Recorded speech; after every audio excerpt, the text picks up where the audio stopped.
ബിന്ദു വരാപ്പുഴ എന്ന് പറയുന്ന പേര് മലയാളികളുടെ മനസ്സിലേക്ക് പതിഞ്ഞത് സ്ഫടികം എന്ന സിനിമയിലൂടെ. തീർച്ചയായിട്ടും. ആ സ്ഫടികം സിനിമയിലെ കുറച്ച് വിശേഷങ്ങൾ പറയാമോ? സ്ഫടിക സിനിമയിൽ ഞാൻ കോഴിക്കോട് ഇതൊരു പടം അന്ന് ഒത്തിരി വർക്കുകളുണ്ടായിരുന്നു കേട്ടോ. ഒന്ന് കഴിഞ്ഞാൽ ചിലപ്പോൾ വീട്ടിൽ പോകാൻ പോലും നമുക്ക് സമയം കിട്ടില്ല, ചെന്നാലേ പിറ്റേ ദിവസം തന്നെ വർക്ക് ഉണ്ടായിരുന്നു. ഒത്തിരി ക്യാരക്ടേഴ്സൊക്കെ ഇങ്ങനെ വരും. അപ്പോൾ കോഴിക്കോട് ഞാൻ ഏതോ ഒരു വർക്ക് ചെയ്തുകൊണ്ടിരിക്കുന്ന സമയത്തായിരുന്നു നമ്മുടെ മണിയമ്പിള്ള രാജുചേട്ടൻ ഉണ്ടായിരുന്നു ആ പടത്തിൽ. രാജുചേട്ടനാണ് സത്യത്തിൽ സ്ഫടികത്തിൽ ഭദ്രൻ സാറിനോട് പറഞ്ഞിട്ട് അവർ ഈ ക്യാരക്ടർ ചെയ്യാൻ വേണ്ടിയിട്ട് ഇങ്ങനെ അന്വേഷിച്ചു നടക്കുമായിരുന്നു. ശ്രീരാം ചേട്ടൻ്റെ ഒരു മകള്.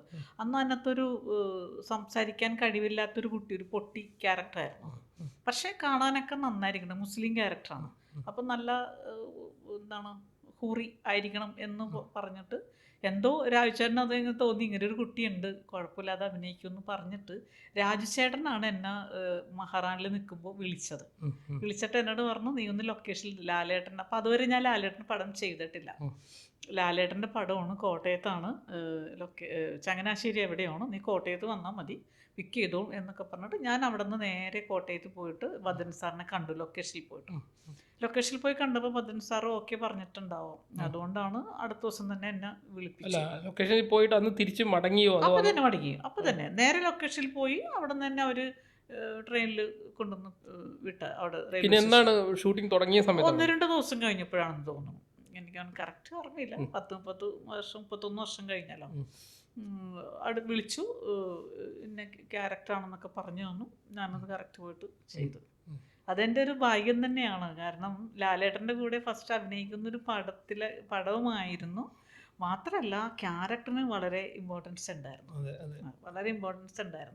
പിന്നെ അവർ സംസാരിക്കാൻ കഴിവില്ലാത്തൊരു കുട്ടി എന്നുള്ളത് മാറ്റി ചെറിയ ഒരുപാട് ഡയലോഗൊന്നുമില്ല അതിൽ. പക്ഷേ ക്യാരക്ടറിനായിരുന്നു ഇമ്പോർട്ടൻസ് ഉണ്ടായിരുന്നത്. എല്ലാവരും കൂടെയുള്ള കോമ്പിനേഷനും ഇതൊക്കെയായി. മാത്രമല്ല പടം കയറി അങ്ങോട്ട് ഹിറ്റായി.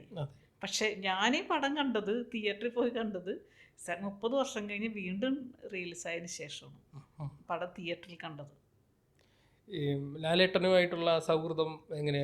ലാലേട്ടൻ നമുക്ക് അന്ന് പറഞ്ഞു തരും. ഇപ്പോൾ നമുക്കന്ന് ലാലേട്ടൻ്റെ അത്ര ഒന്നും നമുക്ക് അറിയത്തില്ലല്ലോ. അപ്പോൾ ഇങ്ങനെ നിന്നാൽ മതി, അങ്ങനെ നിന്നാൽ മതി എന്നൊക്കെ പറഞ്ഞു തരും. വളരെ സപ്പോർട്ടിംഗ് ആണ്.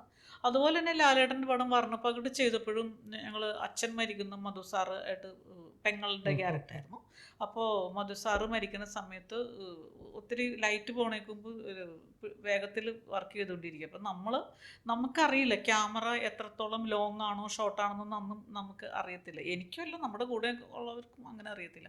അപ്പം നമ്മളൊക്കെ ഗ്ലിസറിനൊക്കെ ഇട്ടിട്ട് ഇങ്ങനെ വരുന്നപ്പോൾ ലാലേട്ടൻ പറഞ്ഞു, അത് നോക്കി ക്യാമറ എവിടെ ഇരിക്കുന്നതെന്ന് നോക്കി, കാണത്തില്ല, അത്ര ക്ലിയറായിട്ട് കാണത്തില്ല, നമ്മൾ കണ്ണീര് വരുന്നുണ്ടോ ഇല്ല എന്നുണ്ട്, അതൊന്നും ഇടേണ്ട ആവശ്യമൊന്നുമില്ല, അഭിനയിച്ചാൽ മതി എന്ന് പറഞ്ഞു. അപ്പോഴാണ് നമ്മൾ ക്യാമറ എവിടെ ഇരിക്കണമെന്നുള്ളത് ഇന്നും ഞാൻ നോക്കും. ക്യാമറ എവിടെ ഇരിക്കുന്നത്, എങ്ങനത്തെ ഷോട്ട് എടുക്കണമെന്നൊക്കെ നമ്മൾ അത് അങ്ങനെ ഒരു അറിവ് തന്നത് ലാലേട്ടനാണ്.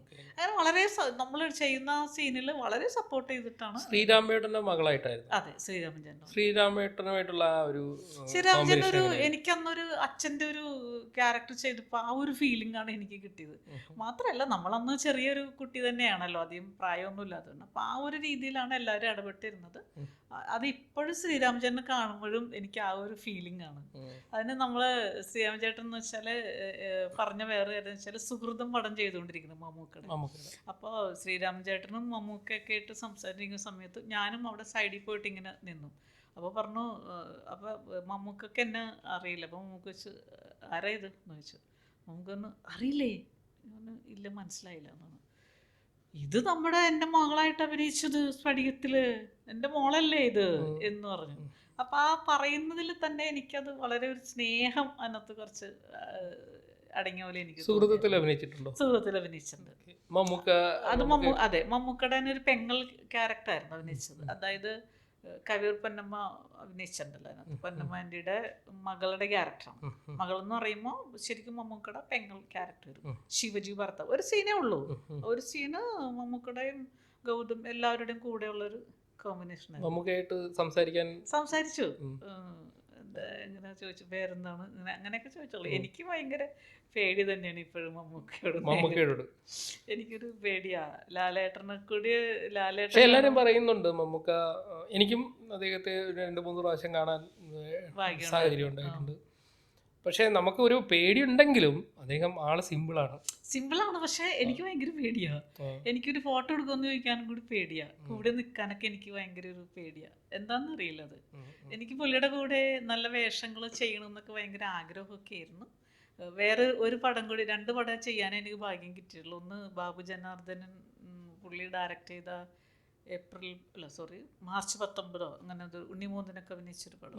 അതിനകത്ത് ഒരു ക്യാരക്ടർ മമ്മൂക്കയുടെ കൂടെ തന്നെ ഒരു കോമ്പിനേഷൻ ഉണ്ട്. ആ പുള്ളി പിന്നെ എന്തെങ്കിലുമൊക്കെ കോമാളിത്തരമൊക്കെ കാണിക്കും. അത് ഞങ്ങൾ തമ്മിൽ കോമ്പിനേഷൻ പുള്ളിയുടെ വ്യൂവിൽ എൻ്റെ ക്ലോസ് എടുക്കുന്ന സമയത്ത് അതേ മൂത്തോക്കി സംസാരിക്കണം കേട്ടോ മമ്മൂക്ക പറഞ്ഞു. അപ്പോൾ പുള്ളി ഞാൻ പറഞ്ഞു പിന്നെ മുഖത്തോക്കാതെ പിന്നെ എവിടെ നോക്കണ്ടേ, ഞാൻ മുഖത്തോക്കി സംസാരിക്കുമെന്നോട്ട് ഞാനിങ്ങനെ. അപ്പോൾ എല്ലാവരും ചിരിച്ചു. പുള്ളി അങ്ങനെ തമാശയൊക്കെ പറയുന്നത്. ശരിക്കും പുള്ളി മമ്മൂക്ക വളരെ പാവമാണ്. ശരിക്കും ഒരു കൊമേഡിയനായിട്ടാണ് എനിക്ക് ഫീൽ ചെയ്തേക്കുന്നത്. ശരിക്കും അത് തന്നെയാണ് പുള്ളി. മറ്റുള്ളവർ കാണുമ്പോഴൊരു അത്രേ ഉള്ളൂ. അത് കുറച്ച് റിസർവ്ഡ് ആയിട്ടൊക്കെ നിൽക്കണം എന്ന് പറയണം നമ്മൾ. അത്രയൊക്കെ ഒരു സൂപ്പർ സ്റ്റാറൊക്കെ അല്ലേ, അപ്പോൾ അങ്ങനെ നിൽക്കണമായിരിക്കും. ഈ അടുത്ത സമയത്ത് ബിന്ദു വരാപ്പുഴയുടെ ഒരു ഇൻ്റർവ്യൂ വളരെയധികം വൈറലായി. അതിനെക്കുറിച്ചൊന്ന് പറയാമോ? അത് അല്ല, ഞാൻ ഒരിടക്ക് 3-4 ചാനലിൽ ഇൻ്റർവ്യൂ ചെയ്തായിരുന്നു. അപ്പോൾ എനിക്ക് തോന്നുന്നു ഇത് ഞാൻ വരദൻ സാറിനെ കുറിച്ചൊരു അതെ അത് തന്നെയാണ്. അതെ അല്ലേ, വരദൻ സാറിനെ കുറിച്ച് ഞാൻ പറഞ്ഞത് എന്താണെന്ന് പറഞ്ഞാൽ, വരദൻ സാറിൻ്റെ ഒരു പടത്തിൽ അഭിനയിക്കാനുള്ള ഒരു ഭാഗ്യം എനിക്ക് വന്നതായിരുന്നു. പക്ഷേ ആ സമയത്ത് ഞാനൊരു പടം ചെയ്തുകൊണ്ടിരിക്കണമായിരുന്നു, മഴവിൽ കൂടാരം. ചെന്നൈയിലായിരുന്നു ഷൂട്ട്. അപ്പോൾ മഴവിൽ കൂടാരം പടം ചെയ്തുകൊണ്ടിരിക്കുന്ന സമയത്ത് ഞാൻ അദ്ദേഹത്തെ വിളിച്ചു. ആ ഒരു പടം നടക്കുന്നെന്ന് അറിഞ്ഞു. നമ്മുടെ അരവിന്ദ് സ്വാമിയും ശ്രീദേവിയൊക്കെ അഭിനയിക്കുന്ന നല്ലൊരു സൂപ്പർ ഹിറ്റ് പടം വരുന്നത്. പക്ഷേ അപ്പോൾ സാറ് നേരിട്ട് കാണണം എന്ന് പറഞ്ഞു. ഞാനത് പോയില്ല എന്ന് പറഞ്ഞത് അവരത് ചാനലുകാർ ഒരു മോശമായ രീതിയിൽ ഹെഡിങ് കൊടുത്തിട്ട് അത് ഇറക്കിയായിരുന്നു. ഓൺലൈൻ മീഡിയ ആണോ? Online media, T V channel. അത് ചാനലാണത്, ചാനൽ തന്നെയുണ്ടോ, ഓൺലൈൻ മീഡിയ അല്ല. അത് ഏകദേശം 4-5 എപ്പിസോഡ് ഉണ്ടായിരുന്നു എൻ്റെ. അത്രയും നേരം അവർ ഇൻ്റർവ്യൂ ചെയ്തു. അപ്പം ഞാൻ പറഞ്ഞത് എനിക്കതിന് ഭാഗ്യം കിട്ടിയില്ല എന്നായിരുന്നു. ആ കിട്ടിയില്ല എന്നുള്ളത് അവർ ഹെഡിങ് കൊടുത്തു. വരദൻ സാറിനെ കുറിച്ച് പറഞ്ഞുകൊണ്ട് പുള്ളിയുടെ ഒരു ഫിഗറൊക്കെ വെച്ചിട്ടൊരു ഹെഡിങ് കൊടുത്തു. ആ ഹെഡിങ് കാണുമ്പോൾ സിനിമയിലുള്ള ആൾക്കാർ ചിലപ്പോൾ തെറ്റിദ്ധരിക്കാം, ഇതെന്താ ഇങ്ങനെ കൊടുത്തേക്കണേ, ഇവരെന്താ വരദൻ സാറിനെ കുറിച്ച് ഇങ്ങനെ പറഞ്ഞേക്കണേന്ന് ചിന്തിക്കാം. സത്യത്തിൽ സിദ്ധാർത്ഥൊക്കെ ആയിട്ട് ഞാൻ ഇടയ്ക്ക് മോനോട്ടൊക്കെ സംസാരിച്ചുകൊണ്ടിരുന്നതാണ്. ഞാൻ ലളിത ചേച്ചിക്ക് ആയിട്ട് നല്ല ഒരു അടുപ്പമായിരുന്നു. ലളിത ചേച്ചി, അതെ. ഞാൻ അത് ഒരു സീരിയലിലാണ് ഞങ്ങൾ ഒരുമിച്ച് അമ്മയും മകളൊക്കെ ആയിട്ട് അഭിനയിച്ച്, സമയം എന്ന് പറഞ്ഞ സീരിയലിൽ. അതിനുശേഷം എപ്പോഴും വിളിക്കുകയും കാണുകയൊക്കെ ചെയ്തിരുന്നതാണ്. അപ്പോൾ ഈ ഇതിന് ചെറുതിൽ തുടങ്ങി അറിയുന്നതാണ്. അപ്പോൾ ഞാനിപ്പോഴും ഇടയ്ക്ക് വിളിക്കുമായിരുന്നു. സത്യത്തിൽ ഇതിന് ശേഷം ഞാൻ ആ പയ്യനെ വിളിച്ചിട്ടില്ല. കാരണം അവർ ചിലപ്പോൾ ഇത് ഞാൻ എന്താണ് പറഞ്ഞേക്കണമെന്ന് കേൾക്കാതെയാണ് ഈ തെറ്റിദ്ധാരണ എനിക്ക് വന്നത്. സിനിമയിൽ കുറേ ഡയറക്ടേഴ്സ് തന്നെ എന്നോട് ആ സമയത്ത് ഒരു പടത്തിന് തന്നെ വിളിച്ചപ്പോൾ അദ്ദേഹം പറഞ്ഞത്, ബിന്ദുവിന് ഒരുപാട് പ്രഗത്ഭരായ ഡയറക്ടേഴ്സ് പറയുന്നത് നിന്നെ പടത്തിന് വിളിക്കരുതെന്നാണെന്ന്. അപ്പോൾ ഞാൻ ചോദിച്ചു, അശ്ശോ അതെന്താണ്? കാരണം ഞാൻ വളരെ എല്ലാവരും റെസ്പെക്റ്റ് ചെയ്യുന്ന കൂട്ടത്തിലാണ്. ഒത്തിരി പ്രായമുള്ളവരെ കാല് തൊട്ട് നമസ്കരിച്ചിട്ടാണ് ഞാൻ സംസാരിക്കുന്നത് പോലും. അപ്പോൾ അത്രയും, കാരണം ഞാൻ ചെറുതിൽ അഭിനയിക്കുന്ന സമയത്ത് തന്നെ സീനിയർ ആർട്ടിസ്റ്റിൻ്റെ കൂടെയാണ് ഞാൻ ഏറ്റവും കൂടുതൽ അഭിനയിച്ചേക്കണം. അതിനുള്ള ഭാഗ്യം ഇന്ന് പലരും അതിനകത്ത് 50% ആൾക്കാരും ഇന്ന് ജീവിച്ചിരിപ്പില്ല. പക്ഷേ ഞാൻ അത്ര റെസ്പെക്റ്റ് ചെയ്യുന്നുണ്ട്. ഇപ്പോൾ ജനു അങ്കിളിനെ കണ്ടാൽ പോലും ഞാൻ കാല് തൊട്ട് നമസ്കരിച്ചിട്ടാണ്. അത്രയും പ്രായത്തെ നമ്മൾ ബഹുമാനിക്കുന്നു. അങ്ങനെയുള്ള ഞാൻ ഇങ്ങനെ പറയണമെങ്കിൽ എന്തായിരിക്കും കാരണം എന്ന് വെച്ചപ്പോൾ, നീ ഒരു ഇൻ്റർവ്യൂ, ഞാൻ പറഞ്ഞു ഇൻ്റർവ്യൂ ചെയ്തു. അപ്പോൾ എനിക്ക് അറിയത്തില്ലായിരുന്നു അവർ ഇറങ്ങിയിട്ടുണ്ടെന്ന്. അപ്പോൾ ഞാൻ പറഞ്ഞു വരദൻ സാറിൻ്റെ പടത്തിൽ അഭിനയിക്കാൻ എനിക്ക് ഭാഗ്യം കിട്ടിയില്ലെന്നാണല്ലോ ഞാൻ പറഞ്ഞിരിക്കുന്നത്. നിങ്ങൾ ഇൻ്റർവ്യൂ ആദ്യം കേൾക്കുക, അവരെന്ത് കൊടുത്തിരിക്കുന്നു എന്നുള്ളതല്ല, അത് കേൾക്കുക. കേട്ടിട്ട് നിങ്ങൾ പറയുക ഞാൻ എന്താ പറഞ്ഞിരിക്കണേന്നുള്ളത്. കാരണം അദ്ദേഹം ഇന്ന് ജീവിച്ചിരിപ്പില്ല. അപ്പം ഇനി ഒരിക്കലും എനിക്ക് അഭിനയിക്കാനായിട്ട് പറ്റത്തില്ലല്ലോ. അതാണ് ഞാൻ പറഞ്ഞത്. പക്ഷെ അതിനുള്ള സാഹചര്യം മാത്രമാണ് ഞാൻ സംസാരിച്ചത്. ഞാൻ ആ മീഡിയക്കാരെ അപ്പം തന്നെ വിളിച്ചിട്ട് ഞാൻ പറഞ്ഞു, നിങ്ങൾ എന്താണ് ഇങ്ങനെ ചെയ്തിരിക്കുന്നത്, അപ്പം തന്നെ മാറ്റാൻ പറഞ്ഞു. അവർ ആ ഹെഡിങ്ങും ആ ഫോട്ടോയും ഭരതൻ സാറിൻ്റെ അതും മാറ്റി എന്നല്ലാതെ ഒത്തിരി പേര് അപ്പോഴേക്കും കണ്ടു കഴിഞ്ഞു. അല്ല, ആ ഒരൊറ്റ ഇൻ്റർവ്യൂയോടുകൂടി കുറച്ച് വർക്ക് നഷ്ടപ്പെട്ടു. എനിക്ക് വിളിച്ച വർക്ക് നഷ്ടപ്പെട്ടു. അതിനുശേഷം എന്നെ ആരെയും വിളിക്കാനിരുന്നാലും പെട്ടെന്ന്, കാരണം പ്രഗത്ഭരായ ഡയറക്ടേഴ്സ് എന്ന് പറയുമ്പോൾ എല്ലാവരും നമ്മൾ അറിയുന്നവരും നമ്മുടെ സുഹൃത്തുക്കളൊക്കെ ആയിരുന്നായിരിക്കാം. പക്ഷെ അവരത് ഇനി നമ്മളെക്കുറിച്ച് എന്തെങ്കിലും പറഞ്ഞിട്ടുണ്ടാവോ എന്നൊക്കെ ഒരു പേടി അല്പം